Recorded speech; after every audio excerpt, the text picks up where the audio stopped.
আমার মাইরে কি করছে, আমি এর শাস্তি চাই। শাশুড়িকে মারধর করে আহত করার অভিযোগ উঠেছে মেয়ে জামাইয়ের বিরুদ্ধে। আহত শাশুড়িকে ভর্তি করা হয় নবাবগঞ্জ উপজেলা স্বাস্থ্য কমপ্লেক্সে। এ ঘটনায় মেয়ে জামাইয়ের বিরুদ্ধে নানান ঘটনার অভিযোগ এনে নবাবগঞ্জ থানায় একটি লিখিত অভিযোগ করেছে শ্বশুর। ঘটনাটি নবাবগঞ্জ উপজেলার নয়নশ্রী ইউনিয়নের সাপলিজা গ্রামের। জানা গেছে প্রায় ২০ বছর আগে যন্ত্রাইল ইউনিয়নের নবগ্রামের মৃত হারাদন মজুমদারের ছেলে সুমন মজুমদারের সাথে নয়নশ্রী ইউনিয়নের সাপলিজা গ্রামের জিতেন বিশ্বাসের মেয়ে কবিতা বিশ্বাসের বিয়ে হয়।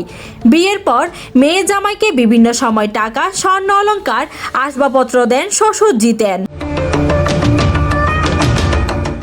অভিযোগ উঠেছে টাকা না দিলে শ্বশুর বাড়ির লোকজনকে নানানভাবে হুমকি দিতেন সুমন।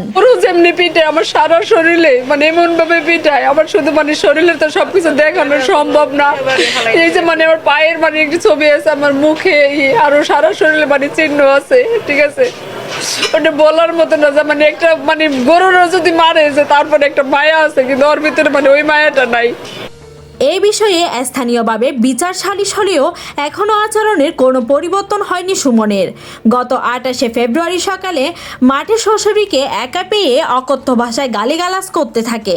শাশুড়ি এর প্রতিবাদ করলে সুমন তাকে মারধর করে আহত করে। হাসপাতালে ভর্তি করা হয় শাশুড়িকে। এরকম ঘটনায় ক্ষোভ প্রকাশ করেন স্থানীয়রা।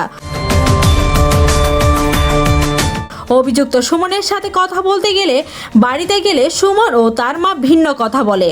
তদন্ত সাপেক্ষে প্রয়োজনীয় ব্যবস্থা নেওয়া হবে বলে জানান নবাবগঞ্জ থানার officer Mohammad Anwar Alam Azad. Parna Chowdhury, news desk, Hindus news.